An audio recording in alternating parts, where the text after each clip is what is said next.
Buenas tardes. Vamos a dar comienzo al acto inaugural de la sexta jornada sobre el patrimonio de Marchena, que como todos los que están aquí presentes saben que el tema que nos ocupa es el flamenco y Marchena o el flamenco en Marchena. Yo quería solamente unas palabras muy breves para recordar públicamente que son las sextas jornadas, que desde el año 2015 la hemos venido celebrando anualmente, siempre presentado un tema, no voy a recordar todos los temas que se han tratado ya, que los 2 años de pandemia son los que nos han impedido realizar esta sexta jornada en el año que correspondía, que era 2020, y que por tanto hemos trabajado muchísimo, con mucho cariño, junto con la Peña Flamenca, cuyo presidente nos está acompañando, Antonio Jesús Hidalgo Sevillano. Otras veces siempre lo hemos hecho directamente con nosotros, con nuestros medios, asesorándonos como hemos podido, pero este año en la organización la hemos llevado a cabo conjuntamente en la Peña Flamenca de Marchena y Acupamar. Sin el apoyo de ellos, es decir, sin su participación como organizadores de esta jornada, no hubiera sido posible llevarla a cabo. Decir solamente que este año hemos cambiado el esquema de la jornada y en vez de ser en 2 días o en 3 días las ponencias, hemos querido dilatarla en el tiempo.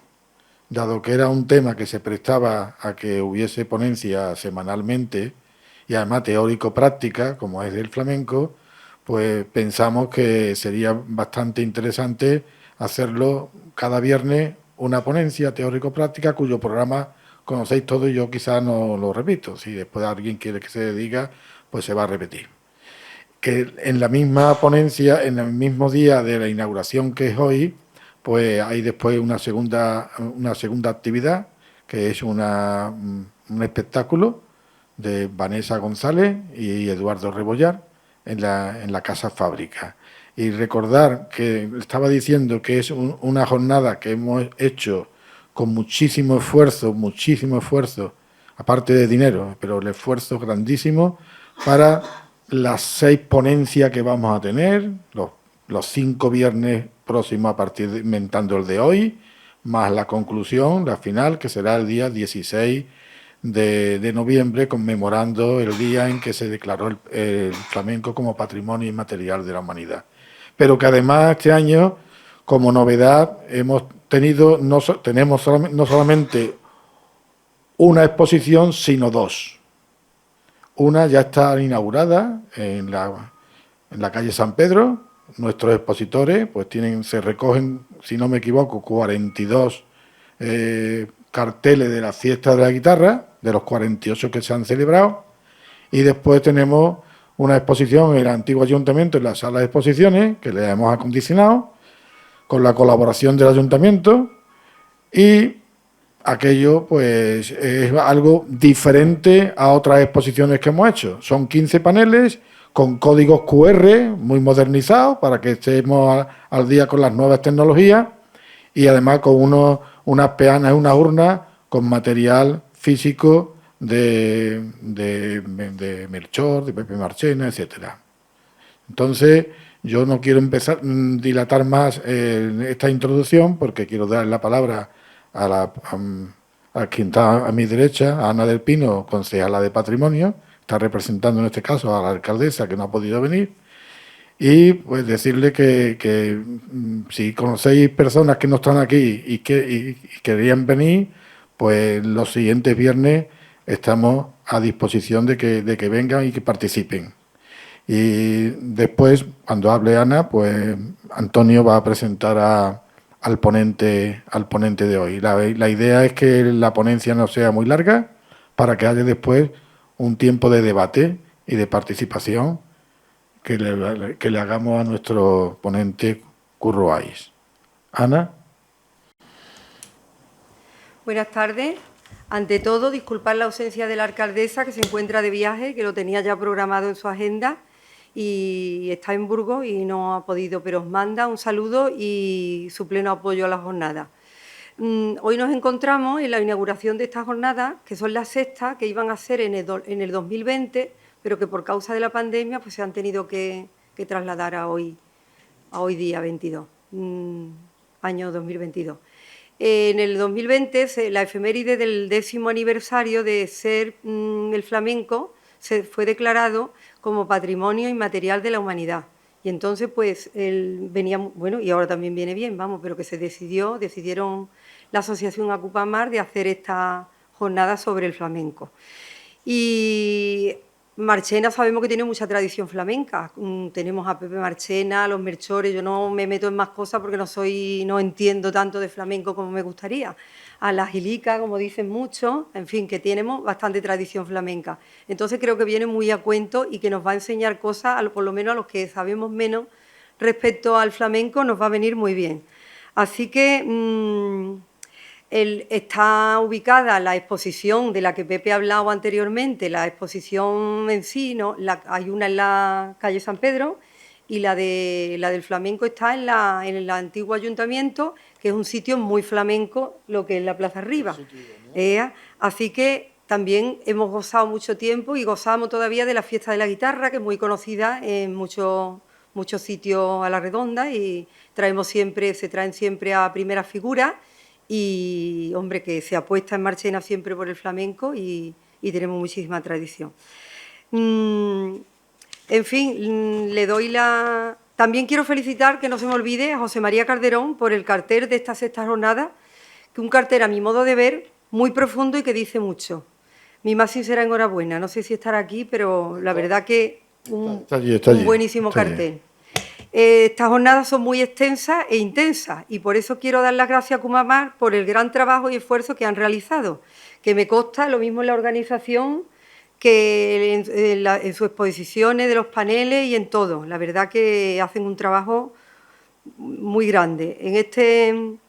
Igualmente quiero agradecer a la Peña Flamenca de Marchena su dedicación para preparar esta jornada y a los ponentes, porque yo creo que sacaremos mucho en claro.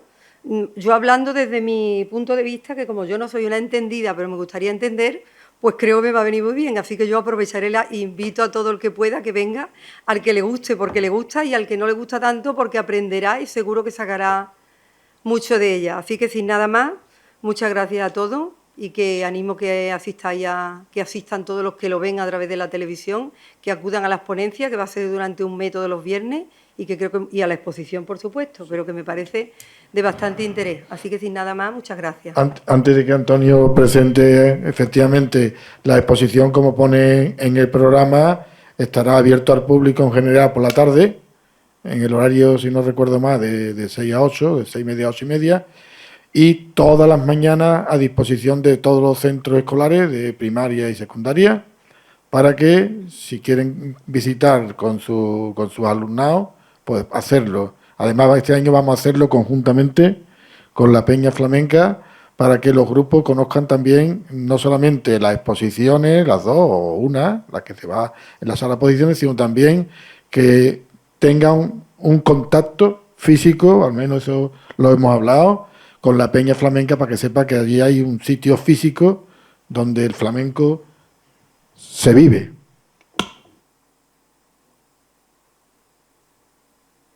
Buenas tardes, ya está todo dicho. No voy a solamente a puntualizar algunas cositas. Primero, agradecer a Acupamar que tuvo la iniciativa. Nosotros de primera hora siempre la acogimos de muy buen grado. Ha sido un camino un poquito tortuoso por unas cosas y por otras. Y bueno, pues aquí estamos. Son unas jornadas de patrimonio dedicadas al flamenco. No son las mejores jornadas de flamenco del mundo, pero son muy buenas jornadas. Es decir, no vamos a dar una visión totalmente global, íntegra, profunda, extensa e intensa. Va a ser unas pinceladas para reflexionar, para conocer, para ir acercando a aquellos que todavía no están iniciados, y a aquellos más iniciados, pues en algunos momentos se les puede quedar un poco corto. Y mira, no tiene tanta, pero bueno, es que el tema de adaptarse un poco a las distintas tanto visiones como preparación, como conocimiento, como sensibilidades. Entonces, son unas buenas jornadas. Igual, bueno, habrá para gusto, pues los colores.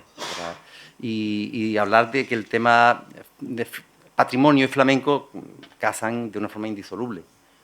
Esta idea de patrimonio como algo físico, algo material, algo que permanece, pero el patrimonio es mucho más. Es algo que es inmaterial. Está en la antropología, la sociología, está en la cultura en el sentido con letras mayúsculas, la cultura pequeña, la cultura del desenvolvimiento de las personas. Entonces el flamenco tiene mucho que decir y vamos a profundizar. Con respecto a lo que ha comentado Pepe, sí, vamos a intentar también en las visitas escolares tener la peña abierta y hacer una pequeña actividad, nos vamos a sobrecargar, pues también para un mínimo contacto, una entrada y salida y alguna actividad cortita para que los alumnos, los niños de Marchena, pues vean un sitio y bueno, ir fomentando. Y ya centrándonos ya en lo que es la ponencia de hoy, era un poco centrar el tema. Hay ponencias que van más a profundizar en unas cosas concretas y otras que son un poquito más generales. Entonces, nuestro ponente de hoy, Francisco Ais García, Curro Ais, es profesor universitario, desempeña la docencia en la Pablo Lavide, donde bueno, hemos tenido una relación docente distante y también en la Escuela Superior de Música de Cataluña, la SMUC. Su especialización, su investigación va desde la antropología y la sociología. Y el tema del flamenco siempre ha sido central en sus estudios. De hecho, su tesis doctoral, que dio lugar después a un ensayo publicado y con mucha repercusión, que es Flamenco y Poder, un estudio desde la sociología del arte, pues tiene bueno, mucha profundidad y muchas reflexiones. Entonces, fue galardonado y tiene mucho reconocimiento. Se va a centrar pues, sobre los temas que estamos hablando, de flamenco y patrimonio y flamenco. Sobre esos temas un poco nos va a ilustrar desde un punto de vista antropológico y sociológico principalmente. Y bueno, pues encantado y le damos un fuerte aplauso cuando él esté preparado. Hay que probar el atril y cuando quiera puede...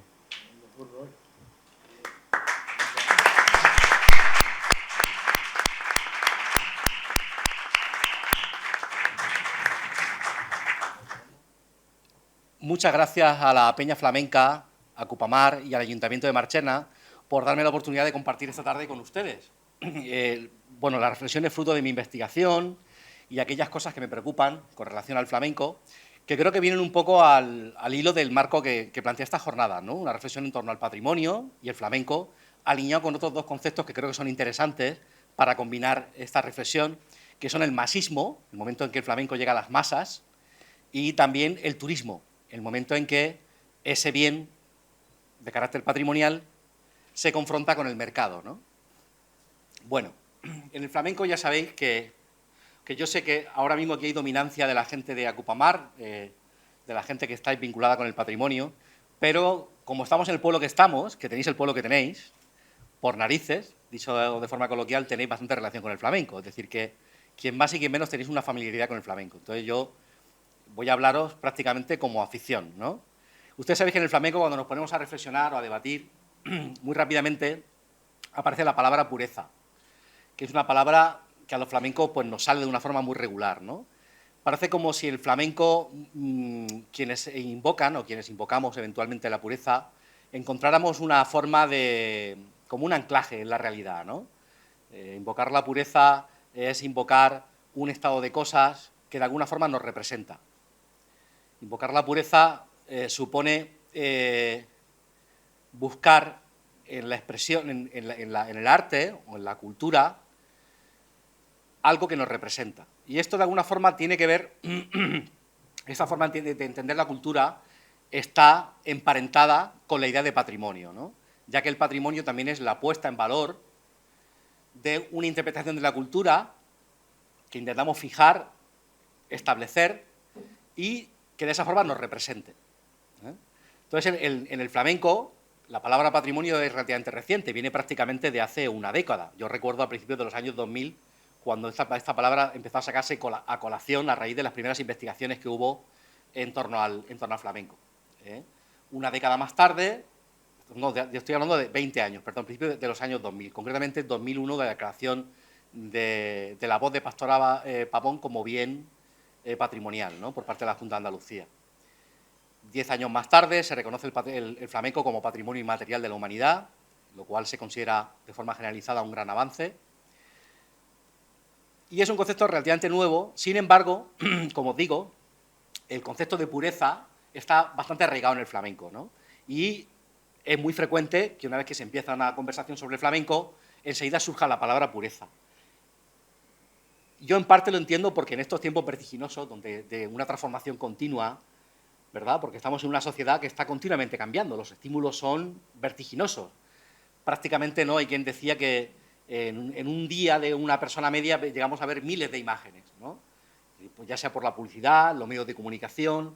El caso es que vivimos en una sociedad vertiginosa y a veces la cultura nos sirve para anclarnos, para fijarnos, como tener un correlato, un apoyo material en el que poder mirarnos y sustraernos a la vorágine de esa velocidad, de ese cambio continuo, ¿no? En el flamenco, como digo, esto es una alusión muy recurrente, pero no se remonta a 2 décadas, como el surgimiento de la palabra patrimonio dentro del flamenco. Para reflexionar sobre lo que es el concepto de pureza, y quizás las primeras interpretaciones patrimoniales del flamenco, tenemos que retrotraernos a un siglo, prácticamente 1 siglo y 4 meses. Y usted me diréis, Curro, creo que te estás pasando con la precisión. Bueno, si os dais cuenta, estamos en el centenario del concurso del cante hondo, concurso de cante hondo de Granada, que acaeció en esta ciudad en 1922. Como muchas de ustedes sabréis, este concurso estuvo liderado por Federico García Lorca, por Manuel de Falla y por toda una serie de intelectuales que como activistas culturales organizaron este concurso, de alguna forma apelando, y no usaron el concepto, pero apelando a la pureza del flamenco. La organización del concurso, como digo, estuvo participada pues, por toda una serie de... He mencionado solamente a Manuel de Falla, Federico García Lorca, pero está pues, Andrés Segovia como compositor, Zuloaga como pintor, toda una serie de personajes notables preocupados por la situación que tenía esta música, el flamenco, en aquel momento. Su iniciativa rápidamente prosperó y fueron numerosos los intelectuales y académicos y activistas que se sumaron a la iniciativa. Entonces, con el apoyo del Ayuntamiento de Granada, que le aportó algunos fondos, y algunos otros fondos privados que venían de fundaciones, y en general en Granada había una pequeña burguesía que disfrutaba de la relocalización de algunos de los cultivos que se perdieron con la pérdida del 98, las colonias, se relocalizaron en la Vega de Granada, que también sabéis que es de clima subtropical, y permitía que algunos cultivos pues, prosperaran, y eso hizo que floreciera una burguesía que también aportó económicamente. Bueno, de resultas de todo lo cual se organizó un evento bastante importante, incluso suscitó el desembarco de embajadas internacionales que vinieron bajo la expectación de ver qué es lo que estaba ocurriendo, ¿no? Lo que les motivó a estas personas a organizar el concurso fue la desazón, fue la inquietud, fue cierta tristeza que les provocaba el estado de cosas de esa música que ellos amaban. Entonces el concurso, más que propiamente una celebración, que también lo fue sobre todo un intento de rescatar lo que ellos consideraban que estaba en proceso de pérdida. Ellos pensaban que el flamenco vivía un proceso de decadencia. Entonces el concurso representó un intento de preservación y de salvaguardar, y fijaos que ya estamos acercándonos al vocabulario propio digamos, de la semántica patrimonial, ¿verdad? Preservación, salvaguarda, digamos, sustraer de esa decadencia, de ese estado de calamidad que ellos consideraban por el que estaba pasando el flamenco en aquel momento, ¿no? ¿Por qué ocurría esto? Pues a mi modo de ver, esta sensación, estos sentimientos que os digo que compartían estos intelectuales y que les motivó a organizar este concurso, han ocurrido en diferentes momentos a lo largo de la historia del flamenco, ¿no? El momento anterior, que para mí fue muy importante, y ahora voy a hacer una pequeña perífrasis, pero voy a volver, no os preocupéis que voy a retomar el hilo. El momento anterior fue el momento anterior que se manifestó esa inquietud, esa desazón por la pérdida del flamenco, fue ni más ni menos que en el año 1881. Y fue manifestada esa desazón en el prólogo de la colección de cantes flamencos que publicó Demófilo, el que todos conoceréis, el abuelo de los Machado, y lo publicó en este prólogo a la colección de cantes flamencos, donde hacía una recopilación de los cantes que se cantaban en la época. Ya sabéis que en 1881 es lo que se ha llamado durante ese periodo la época dorada de los cafés cantantes. Los cafés cantantes, como ustedes bien sabéis, es el contexto en el que fragua el flamenco como género artístico, en la segunda parte del siglo XIX. Entonces, ¿cómo puede ser que Demófilo, este gran pensador, este gran folclorista, esta especie de protoantropólogo, tuviera tanta desazón y tanta inquietud por la supuesta decadencia del flamenco? Él se quejaba de que en los cafés cantantes se estaba agachonando el flamenco, se estaba desvirtuando el flamenco. Pero ustedes os preguntaréis, ¿cómo podía ser que se estuviera desvirtuando si el flamenco prácticamente estaba naciendo? De hecho, en 1881 le quedaba mucho recorrido de codificación por hacer. El flamenco estaba en proceso de codificación, pero le quedaba mucho.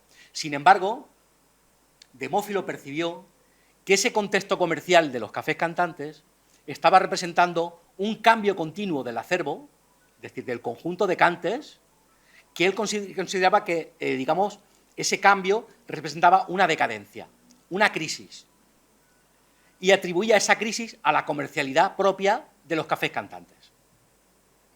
Entonces, Demófilo critica, y de hecho critica a Silverio Franconetti, que ustedes sabéis que fue el empresario y cantaor que capitaneó o lideró ese movimiento de los cafés cantantes. Fue un poco como el líder, no solamente empresarial, sino también artístico, que impulsó los cafés cantantes, ¿no? Y ahora volvamos al concurso del 22. ¿Por qué en 1922 nuestros intelectuales y activistas culturales pensaban que el flamenco estaba en franca decadencia? Pues mirad, desde mi punto de vista, se debía a lo siguiente. Al igual que Demófilo, estos señores percibían que la comercialidad estaba desvirtuando el flamenco. Y es que estamos hablando de unos años de una fuerte impronta comercial, porque lo que aconteció en 1870, 1880, que es cuando Demófilo se queja, se acentuó mucho a principios del siglo XX. Lo que os quiero hablar es del principio del masismo. El masismo es toda la producción, la transformación que se da en el flamenco a partir de la aparición de una serie de adelantos técnicos que impulsan al flamenco hacia las masas.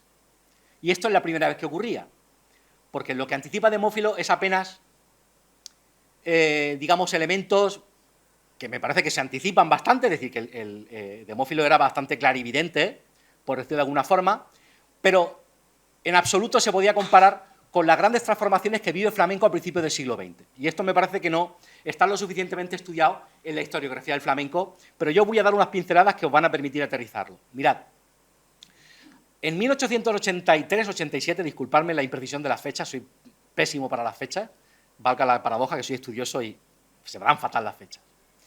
1883-87 se descubre el fonógrafo, que como ustedes sabéis es un cilindro de cera donde se imprime un cante, cada cilindro puede grabar solamente un cante, no se pueden copiar más, es decir, un cante, cuando alguien interpretaba un cante o un toque, lo grababan frente al fonógrafo, se grababa un cilindro y ese cilindro se comercializaba. Esto fue revolucionario, esto permitió hacer algo que a nosotros quizás nos cueste un poco entender, sumidos como estamos en la cultura digital, pero por primera vez en la historia de la humanidad se podía grabar un sonido y luego se repetía ese mismo sonido de forma exactamente igual, ¿no? Hay una marca comercial del siguiente invento, que fue el gramófono, la gramola, que os sonará bastante, que este invento aparece en el cambio de siglo, en 1900 se comercializa el gramófono, y hay una marca que es muy fidedigna de esto que estoy diciendo, de esta sorpresa frente a grabar algo que sale exactamente igual, que se puede reproducir exactamente igual, que es His Master's Voice, la voz de su amo. Y en el icono de esa marca aparece un perrito que se queda así mirando una gramola, lo que es el altavoz de la gramola, y se queda mirando. ¿Por qué? porque el perro es capaz de reconocer la voz de su amo. Y sabéis que los perros tienen el oído muy fino. Entonces, este icono para mí representa la maravilla que supuso enfrentarse a esa realidad pasmosa. Poder escuchar el mismo sonido, en este caso la misma voz, reproducida 2 veces exactamente igual. Claro, ahora lo tenemos completamente superado. Enchufas el móvil, le das, pero entonces era revolucionario. Bueno, fonógrafo, gramófono, la aparición de la radio, muy poquito después, las mejoras técnicas en términos eléctricos, tanto de la radio como de la gramofonía, las transformaciones que se produjeron en los cafés cantantes, en lo que es la escena a principios del siglo XX, sumado a otros cambios muy importantes que hubo en la ciudad, como la mejora de las comunicaciones, los adelantos en los transportes, el avance del ferrocarril, el avance de la prensa, que fue muy importante también, sobre todo a principios del siglo XX. Estamos hablando de la llegada de la modernidad a las ciudades. Esto representó que las artes, que hasta entonces, como el caso del flamenco, solo se podían disfrutar de oído a boca, es decir, que solo cuando tú estabas in situ, en persona, podías escuchar algo. A partir de este momento se puede dar lo que se llama la reproducción técnica. Por mor de toda esta serie de adelantos técnicos, se puede dar la reproducción técnica. Claro, ¿esto qué conlleva?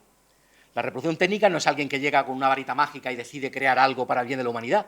No, son inventos, como ustedes sabéis, está Newton, está Tesla, están los hermanos Lumière, hay una serie de digamos, pioneros, inventores, que aportan inventos con la idea de ganar unos beneficios. Entonces estos inventos empiezan a aplicarse y se descubre que efectivamente son rentables económicamente.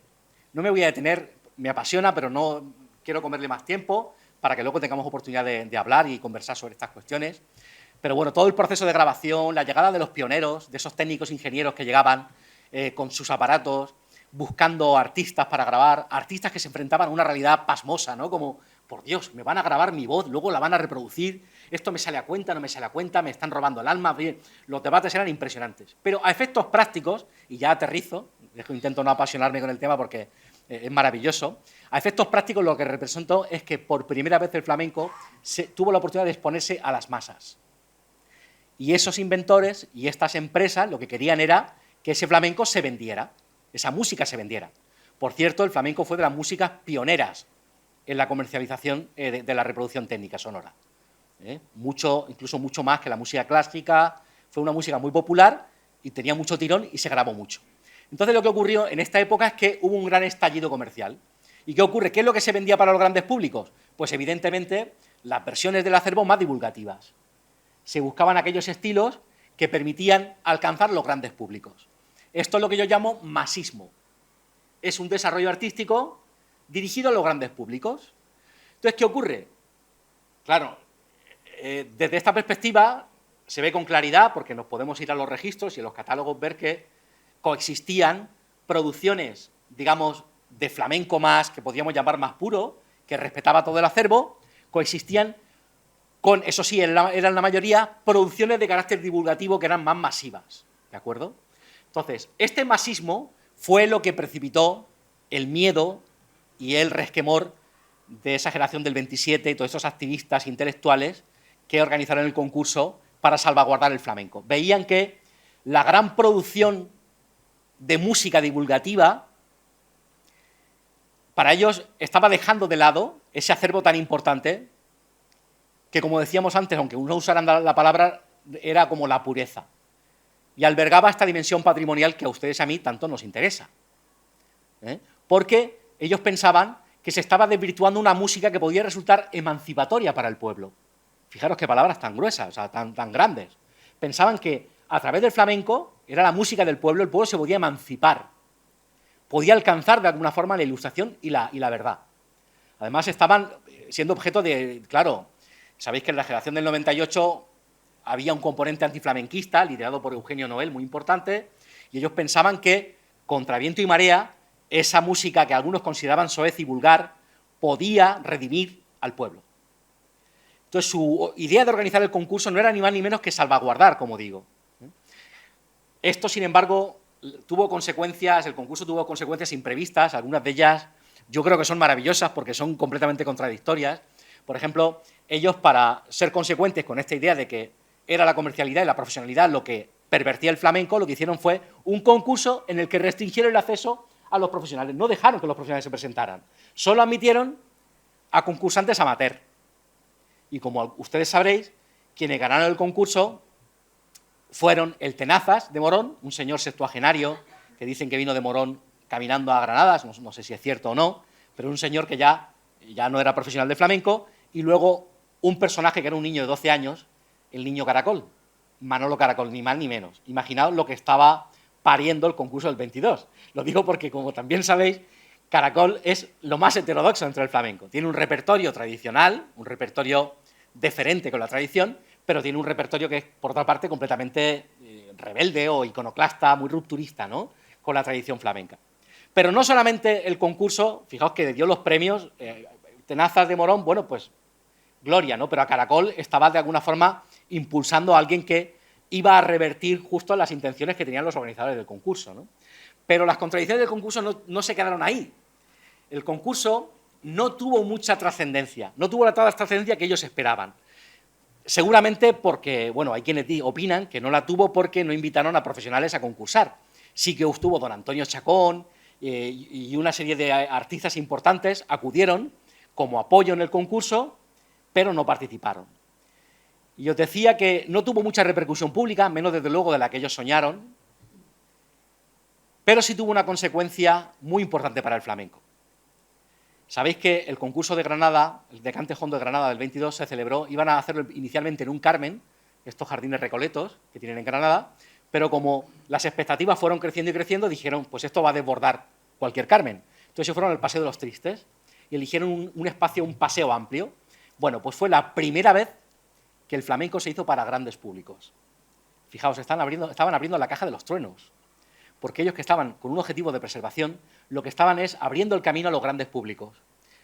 Y efectivamente inauguraron el flamenco para los grandes públicos. Y esta modalidad de carácter preservacionista fue tomada como ejemplo por el periodo posterior, que se llamó la ópera flamenca. Una ópera flamenca que muchos de ustedes sabéis por quién estuvo liderada. Os suena, ¿no? Voy a pegar un traguito al agua. Por el insigne José Tejada Martín, vuestro Pepe Marchena.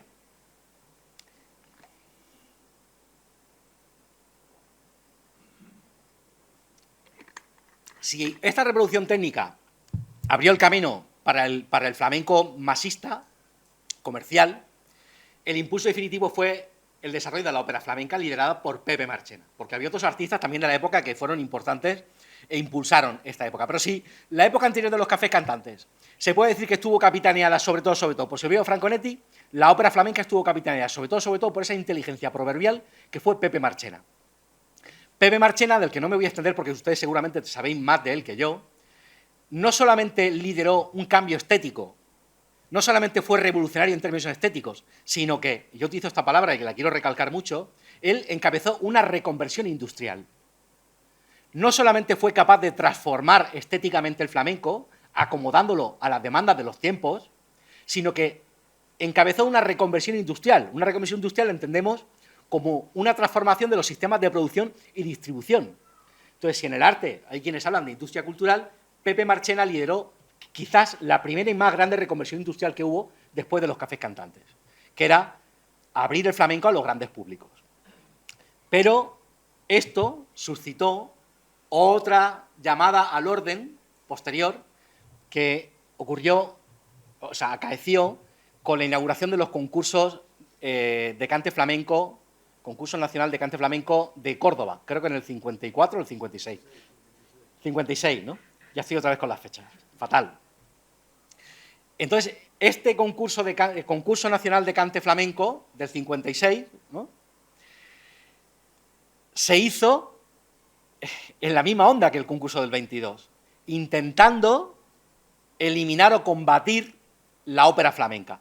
Esta época de expansión, que estuvo, como digo, encabezada, reitero, por vuestro paisano Pepe Marchena, que llenaba plazas de toros, que estamos hablando de miles de personas acudiendo a recitales. Esto es espectacular, esto no lo había conocido el flamenco nunca, esto fue una música realmente extraordinariamente popular.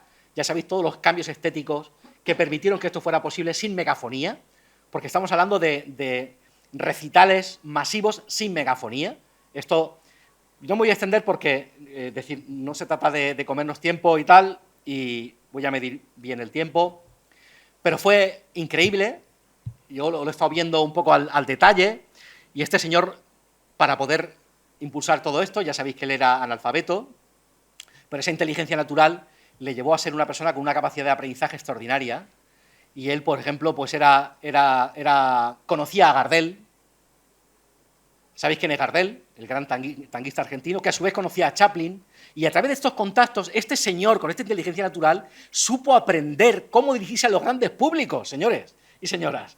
Supo cómo hablar a los medios de comunicación, supo cómo crear una retórica para poder, él, con su personalidad artística, algo que era totalmente ab nihilo, porque su maestro siempre se dice que fue don Antonio Chacón, que fue el sucesor de Silverio Franconetti y fue como la gran personalidad, el gran pop dentro del flamenco. Pero este señor supo aprender de don Antonio Chacón y desarrollarlo mucho más allá, contando con unos medios de comunicación que Chacón apenas conoció. O sea, su inteligencia fue, como digo, proverbial, ¿no?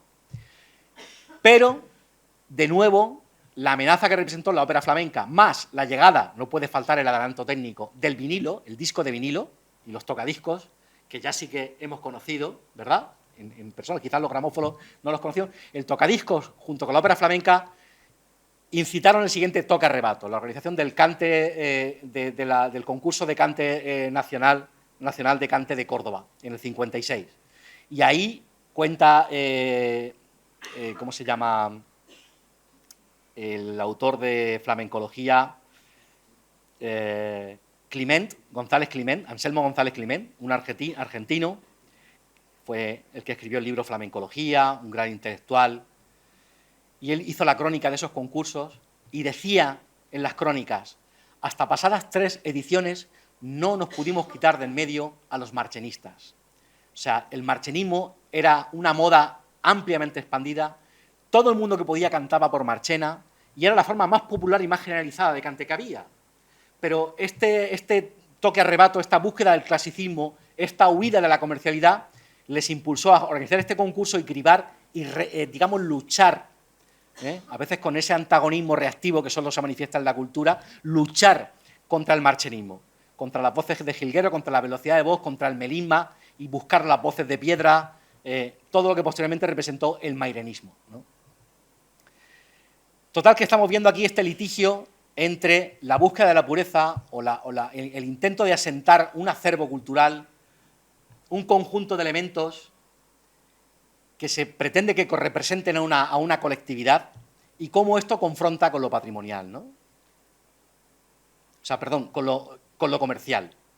Cómo lo comercial se interpreta como una forma, pues eso, de agonía del conjunto de elementos patrimoniales que se supone que tienen que representar e incluso redimir y emancipar al pueblo, ¿no? Pero yo ahora os hago una pregunta. Realmente, y es la que me hubiera gustado hacerles a los organizadores del concurso del 22, ¿realmente de quién es el flamenco? Me hubiera encantado hacerles esta pregunta. Porque ellos hubieran respondido: el flamenco es del pueblo. Y yo les hubiera contestado: ¿y los artistas? ¿Qué pintan los artistas? Además del pueblo, ¿qué pueblo? Porque había un montón de gente, mucha gente, que se inició en el flamenco, digamos, más comprometido, más sesudo, más difícil de oír, gracias a que empezó a escuchar colombianas. Ustedes sabéis que hay una gran transmisión de públicos entre esas grandes producciones para todos los públicos, ese flamenco divulgativo y el flamenco más comprometido, más implicado. Hay una transmisión de públicos. Entonces, ¿realmente de quién es el flamenco? Y es una pregunta que también creo que debemos hacernos a la gente a la que nos interesa el patrimonio, ¿no? Porque cuando hablamos de patrimonio material, la controversia puede sacarse a colación y podemos debatir cuando hablamos de patrimonio material. Pero cuando hablamos de un patrimonio material como es el artístico, porque, señoras y señores, estamos hablando de arte, y el arte está en continua transformación. El arte está en continuo cambio. No estamos hablando de folclore, hablamos de arte. Un arte, además, moderno, que eclosiona cuando la ciudad salta a la modernidad.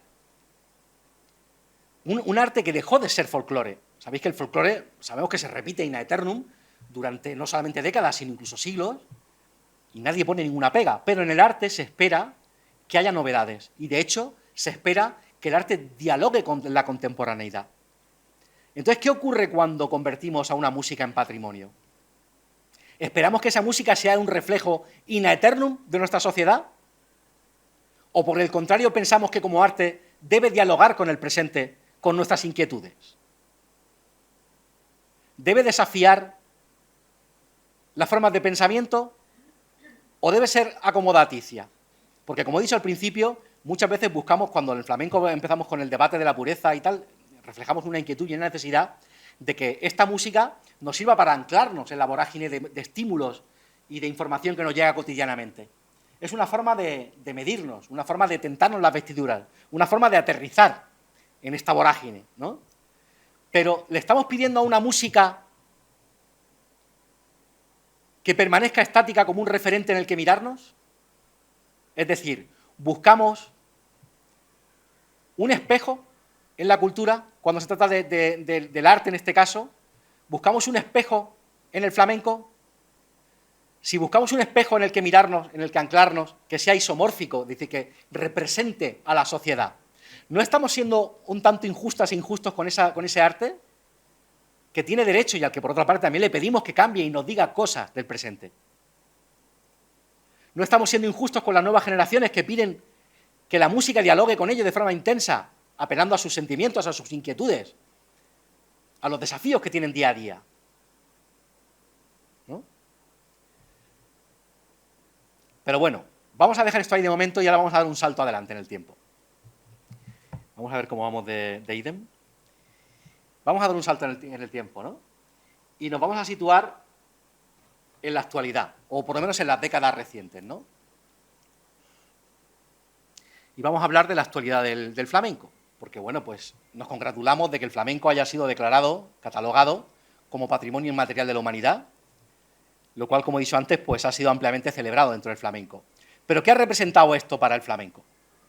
Esta es una pregunta que hago aquí y que después en el debate me gustaría que también, si tuviéramos oportunidad, os apetece, también conversáramos, ¿no? ¿Qué ha representado para el flamenco?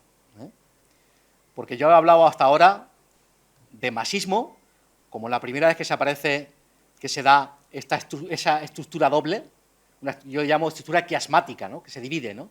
Con el masismo se divide la estructura, porque tenemos el arte para las masas y el arte comprometido, el arte para los pequeños públicos, el arte para la afición, y conviven, coexisten perfectamente, aunque muchas veces la afición piense que ese arte masivo representa una amenaza, luego debatiremos si sí o si no, pero coexisten hasta nuestros días, ¿no?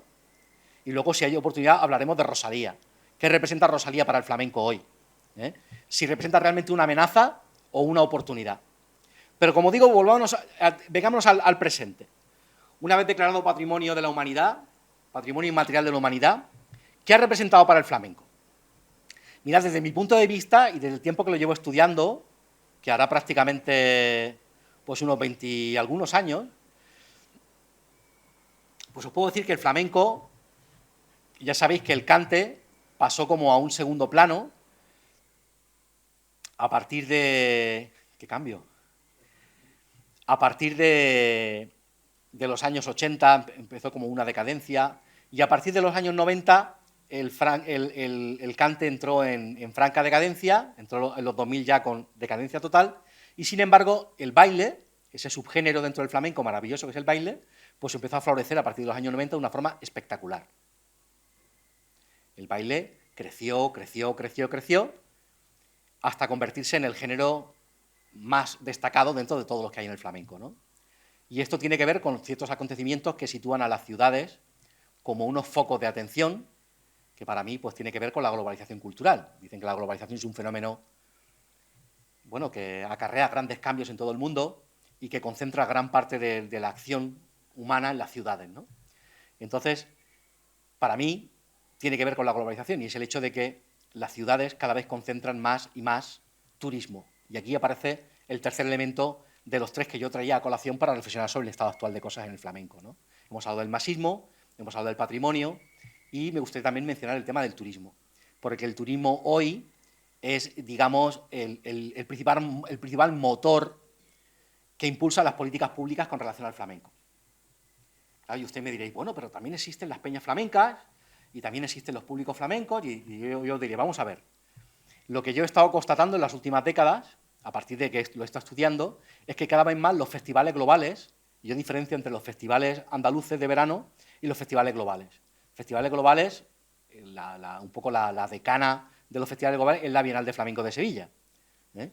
Pero luego, a partir de la década, o sea, de los años 2000, han empezado a florecer por diferentes partes del Estado español, pero también a nivel internacional.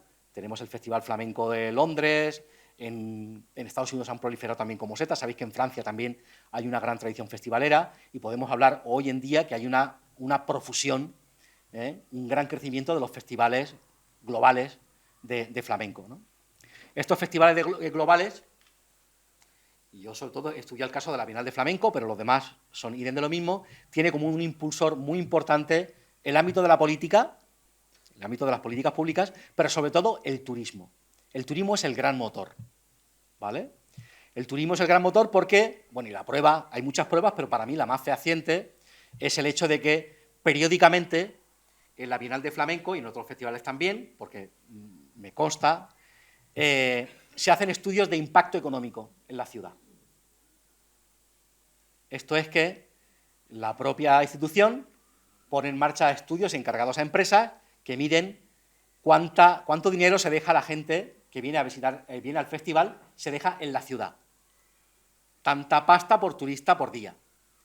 Y entonces, a efectos prácticos, como he visto cómo esos festivales se buscan financiación, a efectos prácticos, lo que hacen estos festivales es justificar la búsqueda de financiación a cuenta de demostrar qué retorno obtiene la ciudad a partir de la inversión en cultura.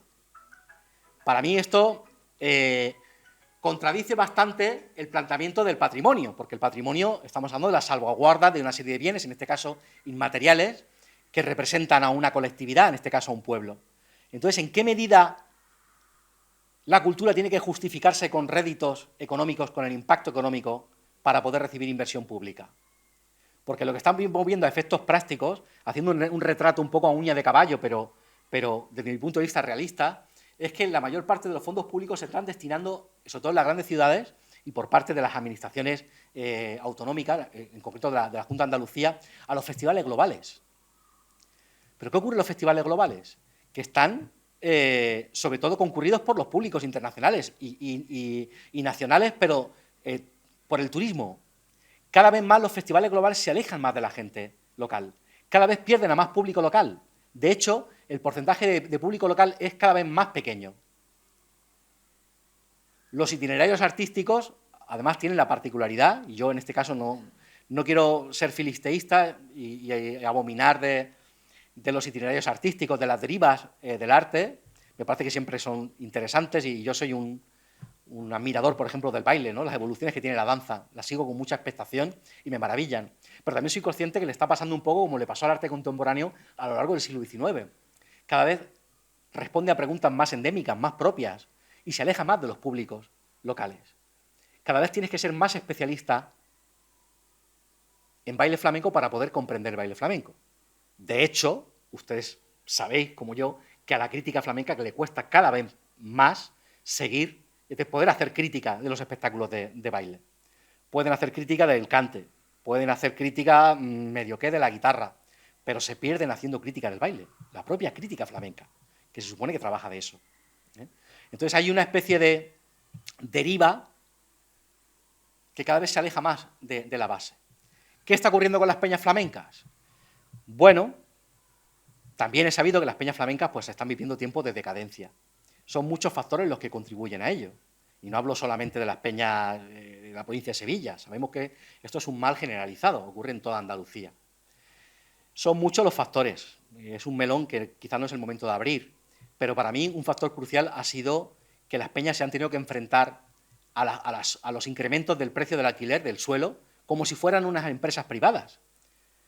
Las peñas flamencas, al igual que cualquier asociación cultural, entidad cultural, no tiene afán de lucro, no gana pasta, no gana dinero como para pagar las subidas de alquileres. Y yo he conocido unas cuantas peñas que han tenido que cerrar porque no eran capaces de pagar las subidas de alquiler. ¿Tiene la cultura que afrontar la especulación del suelo como un reto propio, ¿a qué estamos jugando? ¿Qué han hecho las autoridades para mitigar este desgaste de las peñas, esta dificultad a la hora de afrontar las subidas de alquiler? Pues prácticamente nada. Entonces, parece muchas veces que cuando se habla de subvenciones en la cultura, hablamos de una cultura pordioseante, una cultura que es dependiente de la administración, parece que necesita de inyección de dinero público para poder seguir adelante. Bueno, en muchos casos, a lo mejor hay un poco de dependencia y nos gustaría que hubiera más iniciativa, pero es que sobrevivir a la sociedad civil organizada le cuesta mucho porque tiene que enfrentarse, como digo, a retos como este, ¿no? Luego, hablando de cómo se... Y voy a ir cerrando un poco ya. ¿Cómo se enfoca el flamenco? ¿Qué orientación se lleva? Pues yo, siguiendo la Bienal de Flamenco, que es, como digo, es el festival decano de estos festivales globales, pues he ido viendo, no sé si ustedes conocéis el festival, pues una deriva de la dirección que desde los años 2000, en 2002 creo que fue la última vez que se dirigió, que fue Manuel Herrera, de Los Palacios, que fue un señor, en gloria esté, que procedía del ámbito peñista, una persona muy comprometida con las peñas, y así se reflejaba en la Bienal. Pero después de la desaparición, o sea, después de que Manuel Herrera se retirara en 2002, prácticamente ha sido una deriva tecnocrática. Cada vez han sido más gestores, personas que gestionan la cultura pero no están comprometidos con el campo de la cultura, quienes han estado desarrollando la Bienal. Entonces el papel de las peñas ha ido perdiendo protagonismo cada vez más dentro de la propia Bienal, dentro del propio festival, ¿no? Entonces el escenario que tenemos es bastante desalentador, ¿no? En términos patrimoniales, porque vuelvo a hacer la pregunta de antes. ¿De quién es el flamenco? ¿De quién es el flamenco? ¿De quién es el patrimonio? ¿El patrimonio es del pueblo? ¿Qué pueblo? ¿El pueblo organizado? ¿La sociedad civil? Que en este caso la sociedad civil del flamenco son las peñas. ¿Del pueblo de qué? ¿De qué audiencias?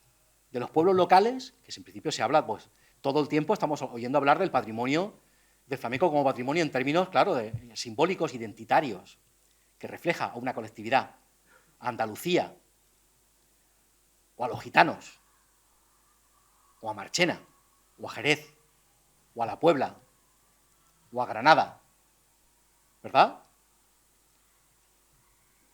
¿A quién representa? ¿De quién es el flamenco? ¿Quién tiene que gestionarlo? ¿Quién tiene que hacerse cargo de él? ¿Quién tiene competencias?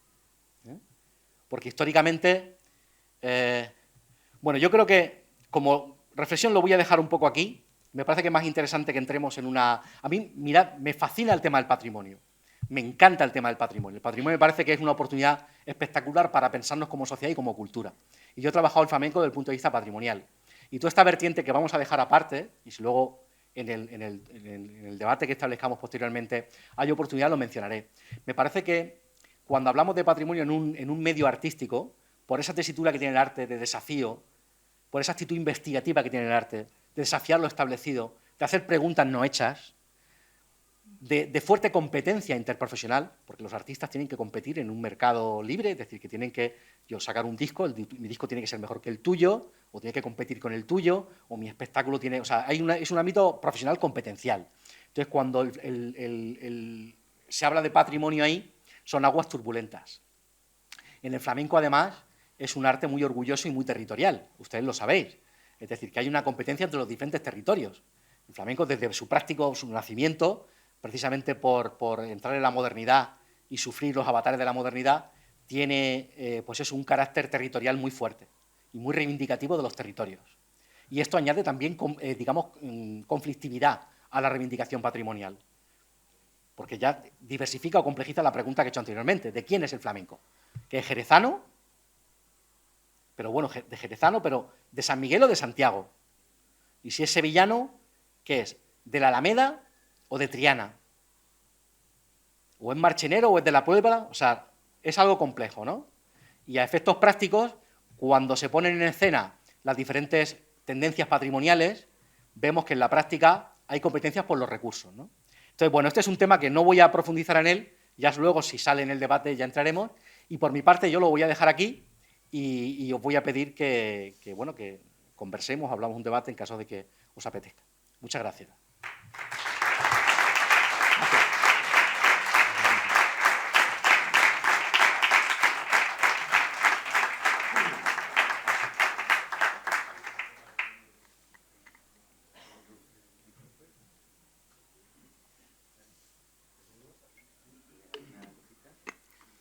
Adelante, Pepe.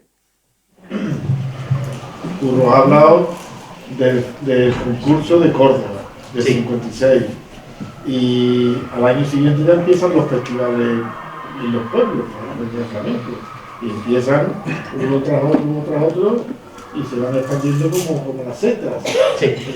¿Tiene algún tipo de conexión, o es algo que surge de manera paralela y sin ningún tipo de relación, lo de Córdoba, con la proliferación de momentos, el potaje, el otro y todo los festivales de entrega, ¿no? Etcétera? Pues gracias por la pregunta.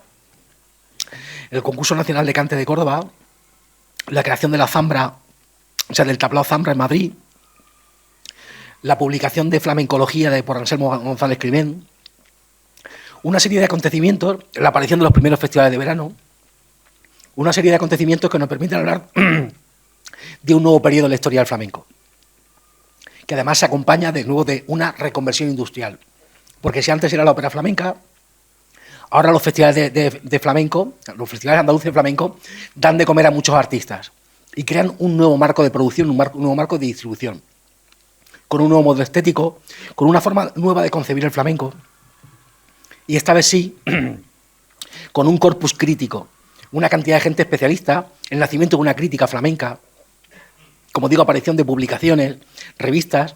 Es un nuevo periodo. A mí me parece fascinante ese periodo también, es muy interesante, y es muy reactivo. No perdona a la ópera flamenca, no perdona a Pepe Marchena, se le trata sin piedad, con una crueldad, se vuelve de punta, una crueldad espectacular. La verdad es que es impresionante cómo los seres humanos en la cultura podemos ser revanchistas, pero se fue profundamente revanchista. Ortodoxos, dogmáticos, intolerantes, somos así, o por lo menos así fueron. Y fue un periodo completamente distinto. Un llamado al periodo neoclasicista, que se busca los orígenes del flamenco, se construye prácticamente una cosmogonía, un origen del flamenco, con esos árboles genealógicos que vemos tan frecuentemente en algunos contextos de las peñas, que son árboles genealógicos que parten de la concepción mairenista, con la tonada y algunos palos como estructurales. Se desdeña el flamenco, se desdeñan los cantes de Levante, solo muy a posteriori, y un poco con letra pequeña, se recuperan los cantes de Levante y algunos cantes que fueron denostados por el mairenismo, ¿no? Pero esa época posterior fue muy vehemente, fue una época muy abnegada, muy voluntariosa, muy activista. De hecho, se llama la época de la revalorización, porque se intenta sustraer al flamenco tanto de la imagen perdularia que el flamenco tuvo, como de esa imagen, digamos, de la comercialidad, el flamenco de los grandes públicos. Y también tuvo grandes paradojas, porque en la práctica, en los festivales de verano, los festivales andaluces de verano, se pensaba un repertorio, por ejemplo, que el repertorio era como la situación ideal de Antonio Mairena. La situación ideal de cante eran los cantes de cuartito, que ustedes sabéis que eran los cantes que se hacían en la posguerra, cuando los artistas estaban muertos de hambre, pues se llamaban en una venta o en algunos bares, llegaba el señorito, llamaba tú, y entra conmigo, entraban al cuarto y cantaban. Entonces, ese se llama el cante de cuartito, el cante de petit comité, que era una sala muy chiquitita y tú escuchabas a la gente de primera. Entonces, se podían meter en una fiesta y pasarse horas y horas, cuando no días. Entonces, digamos que ese entorno era idóneo para escuchar cantes de una forma parsimoniosa y muy involucrada. Y tú tienes que un artista, lo tienes aquí, se puede tirar 3/4 de hora cantando por seguirillas que tú no vas a pestañear, vas a estar muy involucrado. Pues esos repertorios se repitieron en los grandes festivales de verano. Y esos repertorios cansaban a todo el mundo. Pretendieron exportar ese arte comprometido de petit comité a los grandes escenarios, ¿no? La verdad es que es una época apasionante el flamenco. Yo, a veces, cuando veo la situación actual del flamenco, veo poca movilización, veo poca reivindicación, echo de menos un poquito el orgullo de esta época de la revalorización, porque era una época muy comprometida, donde la gente sentía el flamenco de una forma muy apasionada, como algo suyo que tenía que defender. Y a veces echo un poco en falta eso. Yo no lo viví, pero por haberlo estudiado, lo echo un poquito en falta, ¿no? En ese movimiento pendular, o bueno, oscilante un poquito, de pureza, yo sigo pensando que en el movimiento concreto de la revalorización, como has nombrado, de verdad se hurgó un poquito a los países, Bostonal, Liliana, que ahí había mucha verdad. Distinto es que se le diera una forma un poquito metafórica, un poquito más, pero había mucha verdad en el movimiento de revalorización, de volver a una autenticidad. que no era, digamos, es cierto que todo el flamenco es respetable y tiene su momento, pero que hubo mucha verdad en ese momento de valorización y a su manera de investigación no científica, no una investigación académica con todo, pero hubo un trabajo de campo y una investigación muy valiosa, a mi punto de vista, ¿eh? Sí, y mucha verdad en eso, en encontrar el fondo. También hubo aspectos metafóricos y aspectos un poquito más novelados, ¿no? Si por verdad entendemos compromiso, involucración, afán de rescatar, de descubrir, comparto contigo completamente, ¿no? Lo que pasa es que ellos sí se creían que era verdad. Ese es el error.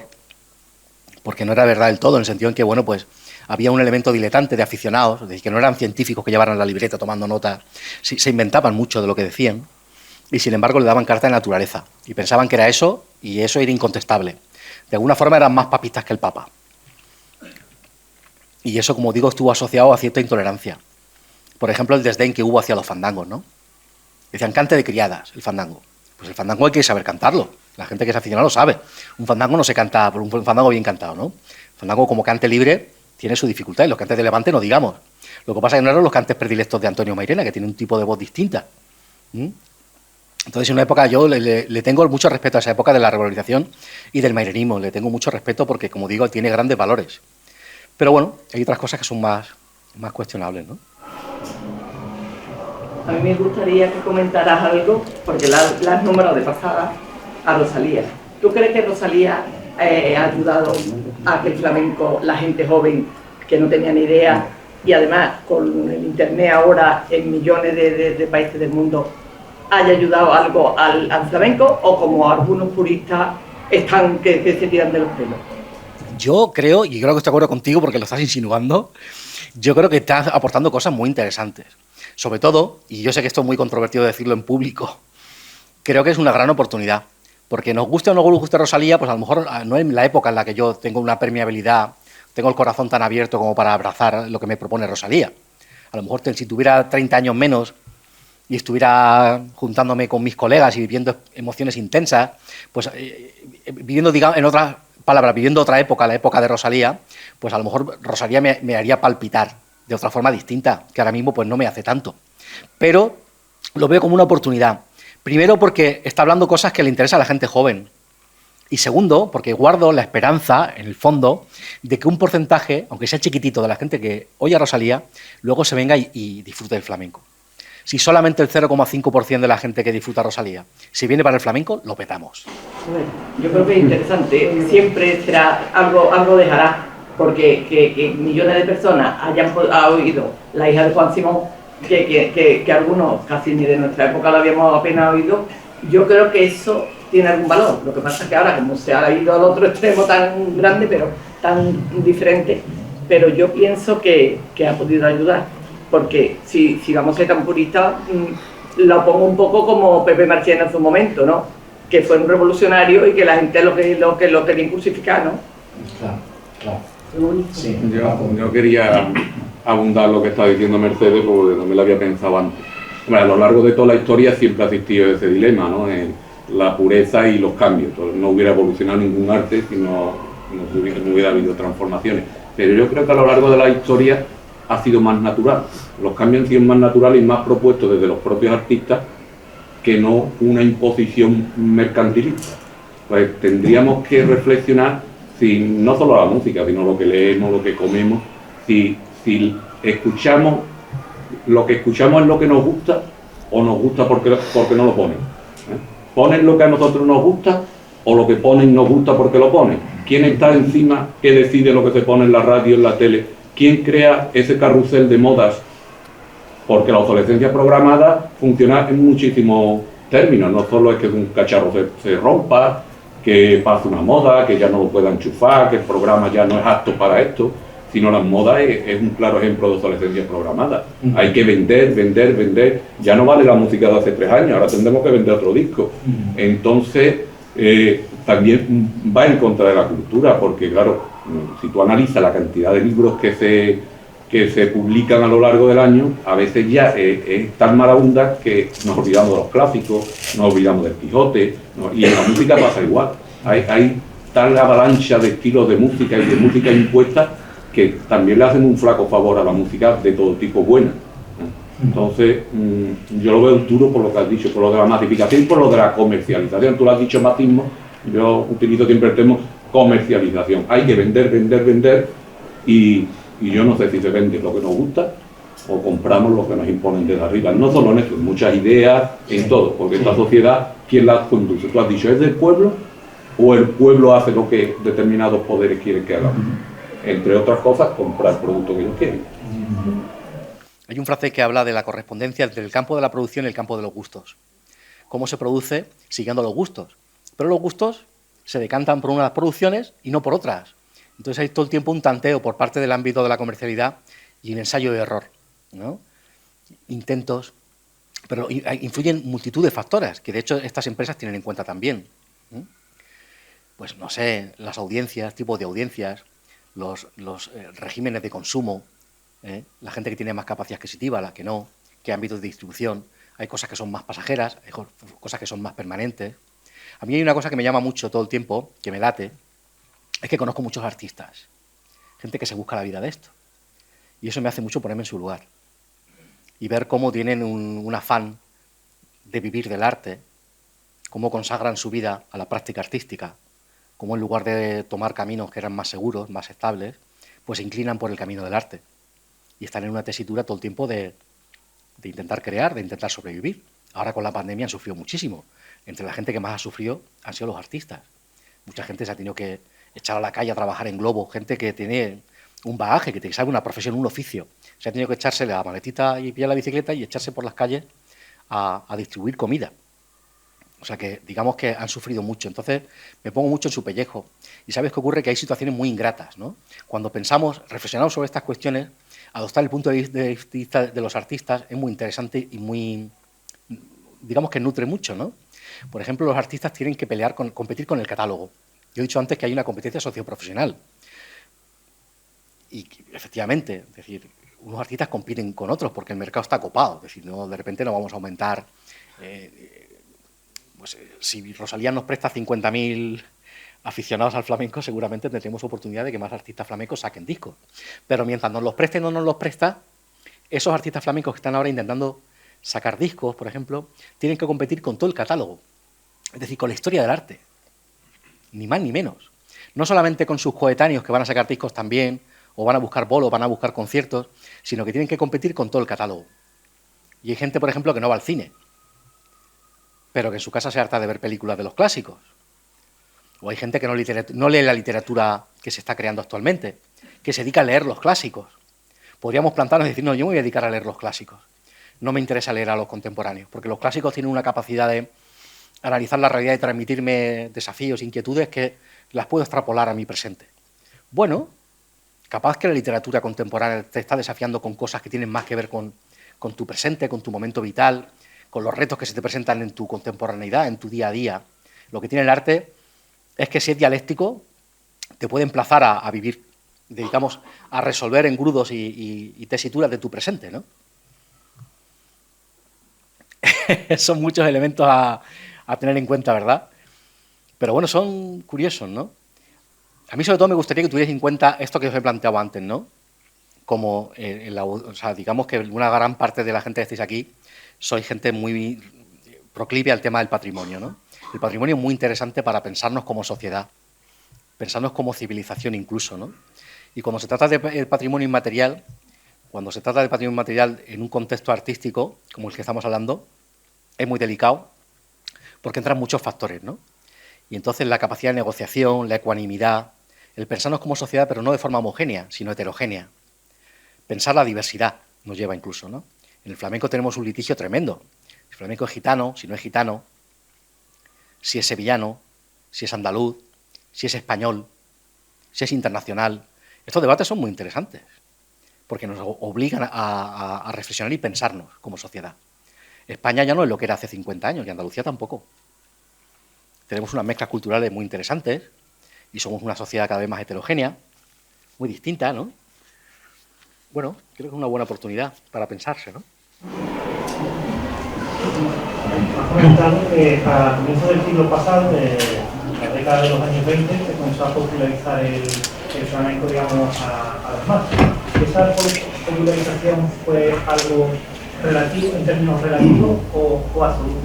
Yo porque si se convirtió en una especie como de los Elvis de la época, los Elvis, como en plan un boom comercial como Elvis de que se convierte a nivel absoluto de algo de las masas, ¿qué crees que provocó, digamos, esa decadencia, ¿no? esa pérdida de permeabilidad dentro de la sociedad, ¿no? Y parece, ¿no?, convertirse en algo más de nicho, ese apoyo de las masas? Lo último, ¿qué crees que ha podido repercutir? En la pérdida, digamos, de cuota de mercado, por así decirlo, porque ha dejado de ser tan popular, ¿no? Sí, porque a lo mejor parte de la base de que esa popularización no fue en términos absolutos demasiado alta, demasiado elevada, entonces esa pérdida no ha sido tan asociante, o si por el contrario fue muy elevada y simplemente se ha perdido por su popularidad real en términos muy absolutos, y que cree que ha provocado esa caída, digamos. O sea, Pepe Marchena fue el Elvis de la época. Fue el Elvis. A la hora de vestir, a la hora de estar, a la hora de dar declaraciones, fue el Elvis. Mucha gente se empezó a escuchar esta música porque había un señor que llamaba mucho la atención, que cada vez que aparecía fascinaba con sus trajes y con la verborrea que tenía. Mucha gente se apuntó a este carro. Gente que no escuchaba el flamenco de una forma muy sesuda, ni tenía discos en su casa, ni se reunía a tocar todos los días o todas las semanas con sus colegas, no, que le gustaba y escuchaba y cantiñaba. Esa gente se apuntó a eso, ¿no? Porque era una música que era fácil, bueno, fácil relativamente, pero digamos que se prestaba a una escucha compatible con otras actividades, etcétera, ¿no? Tú dices, cuando acabó eso, ¿cómo repercutió en la gente? Esa es la pregunta.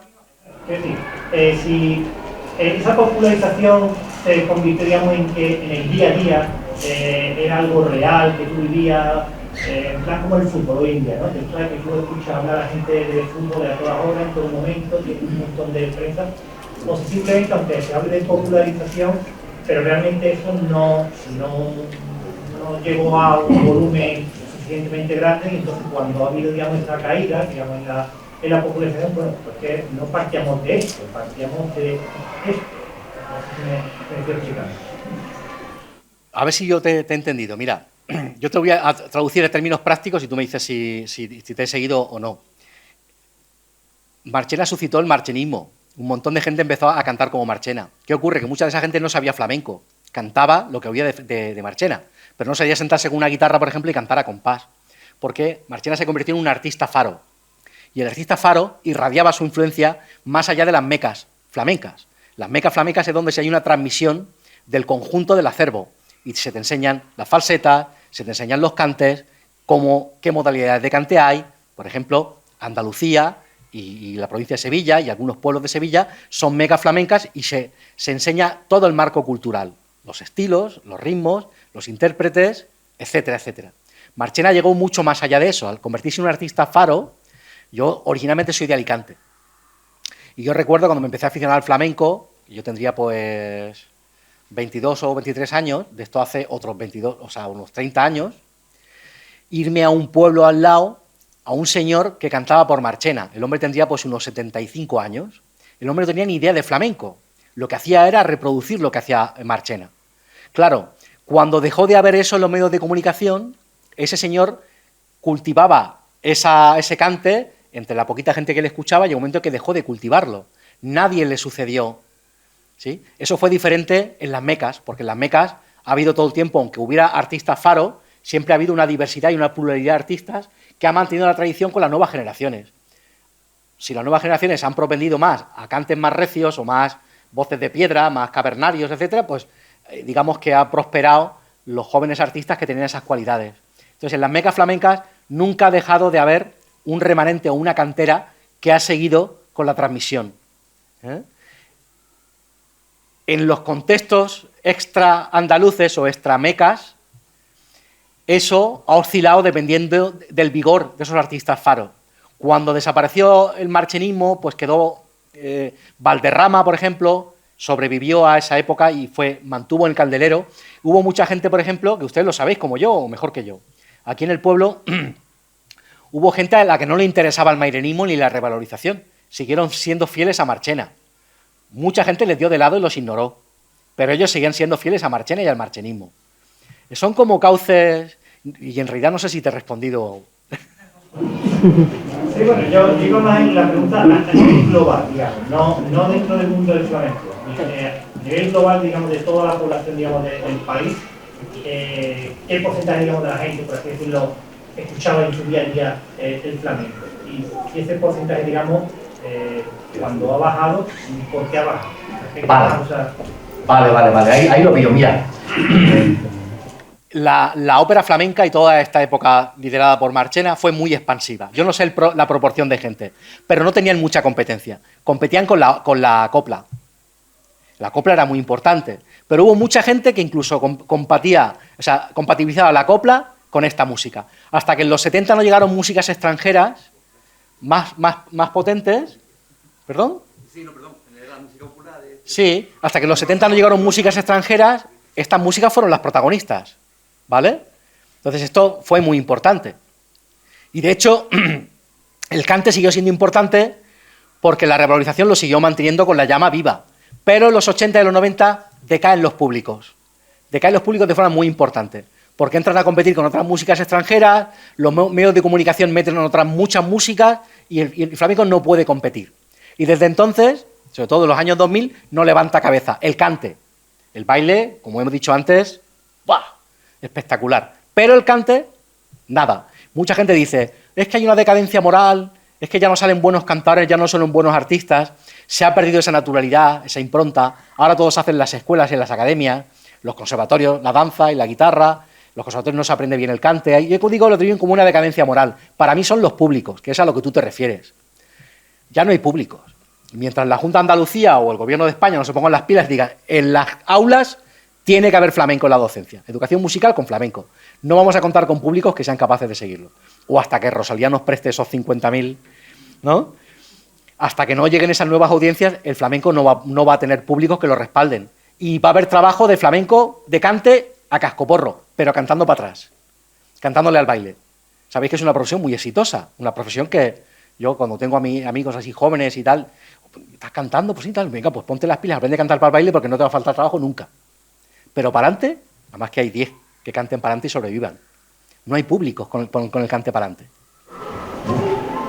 Enlazando con lo de Rosalía, ha sido, digamos, un problema del flamenco el no ser capaz de adaptarse a los tiempos, de buscar nuevas formas, digamos, de conectar con la gente más joven para poder continuar perpetuándose. Bueno, no lo sé, la verdad es que no lo sé. No sé si... Ese purismo, digamos, ir anclando al pasado y ha impedido adaptarse. Ese fenómeno es muy importante. Dentro de no saberlo, estoy de acuerdo contigo en que la losa, la censura de la tradición ha sido muy importante y la losa de la tradición se ejerce sobre todo sobre el que era el alma mater de la revolución y el mairenismo, que era el cante. El alma mater de esta época era el cante. Y la censura de la tradición se ha ejercido sobre todo sobre el cante. Al baile se le dejó volar. Hubo un encuentro en los años 90 entre el baile de... ¿cómo le llaman? El baile de loseta, de pequeños espacios, el que se hacían los tablaos,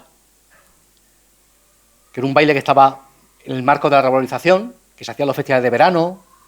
Hubo un encuentro entre el baile y el baile de ultramar, que era la danza flamenca, que hacían pues desde que empezó Pastor Imperio, la Argentina, la Argentinita, Pilar López, Vicente Escudero, Antonio el bailarín, Antonio, Gades, que luego llegaron al Ballet Nacional de España, y estamos hablando de un marco de una danza muy desarrollada, es decir, con escenografía, con dirección artística, con composición, ¿verdad? Y en los 90 se encuentra esa tradición heredada a través del Ballet Nacional de España, con esa afición y esos festivales de verano que necesitaban un espectáculo potente en ese crecimiento de las ciudades, en ese proceso de festivalización de la cultura. Entonces ahí, ese ayuntamiento entre el uno y lo otro permite que se genere una escena y luego hay un público muy fácil, que es el público internacional, que está súper dispuesto a secundar las propuestas de la danza. Pero en el cante no es así, porque a ese público internacional le cuesta mucho comprender el cante. Y como a ese público le cuesta mucho comprender el cante y los públicos locales, o sea, no hay públicos locales que secunden el cante para adelante, pues el cante está viviendo la decadencia que está viviendo. Cuando nos apuntamos con una peña flamenca que vamos buscando? ¿El flamenco o de todo? El flamenco, el amor. ¿No? El flamenco, el amor, la diversión, ¿no? De todo. Bueno, es que eso, como estamos en la peña flamenca, ¿qué somos entonces? ¿Qué nos gusta? No sé, ustedes diréis, yo creo que el flamenco es un gran vínculo, pero luego hay otras muchas cosas más. Pero bueno, si estamos en el flamenco, es el flamenco. El flamenco sí, pero me Yo gusta mucho pienso divertirnos, ¿no? Hoy también habrá voces como la había antiguamente, tan maravillosa y tanto como hemos escuchado, también habrán esas voces, porque no salen a flote. Porque no hay públicos que paguen la taquilla. Pues no aguantamos y nos gusta, escuchamos lo que nos gusta y ya está. Claro, pero ya te digo, es una pena, ¿eh? Porque la cantidad de gente que está cantando para atrás, y tú ves una voz, las bailadoras, son bueno, los bailadores, ¿no? Tienen unos, ¿cómo se dicen? No sé, el conjunto de gente con la parte, ¿no? Tiene unos cuadros, tiene unos atrás de cante espectacular. Muchas veces te vas a ver un espectáculo y disfrutas a veces, bueno, eso también depende de los gustos, tanto con el atrás como con el delante. Es espectacular. ¿Y esa gente por qué no está cantando adelante? Porque no hay nadie que pague la entrada. Así está el fácil. Es como la ópera. No cae, pero no le gusta a todo el mundo. Claro, claro. Bueno, haremos a veces, yo no quería pasa nada, seguir no pasa nada. en lo que... Amigo, perdóname. No. Sí, hombre, si alguien más quiere intervenir, yo tampoco que quiera.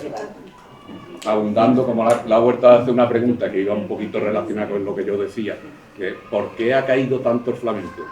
Hombre, es que lo que yo quería preguntarte, si tienes conocimientos comerciales, ¿cómo se puede buscar el equilibrio entre educar a la gente y la libertad? Porque claro, ¿por qué existía el flamenco y la copla antes? Evidentemente porque vivíamos en una dictadura que imponía desde arriba lo que había que escuchar. Por un lado, en el aspecto era bueno porque algo cultural, bueno, aunque censuraba las letras, el baile no lo tenía por qué censurar porque quizás no lo entendemos. Las letras estaban todas censuradas y tenían que ser lo que se diera desde arriba. Claro, cuando llegamos a la democracia y entra toda la música de fuera, en toda la competencia que entra, ya no está dirigido. Pero claro, tiene lo positivo y lo negativo, porque es verdad que por un lado tendremos que respetar la libertad, pero por otro lado tendríamos que, lo que tú dices, educar un poquito a la gente, o desde la escuela o desde algún lado, porque claro, si no nos lo ponen no nos puede escuchar. ¿Quién está preparado para escuchar ópera? Es muy difícil que a alguien le pongan ópera y le guste de golpe y porrazo, porque no nos han educado en ello. Entonces es un círculo vicioso, y hay que compaginar la libertad, pero también con preservar un producto de calidad. Sí, completamente de acuerdo. Ay, perdón, Pepe. No, pregunta. Sí, Manolo.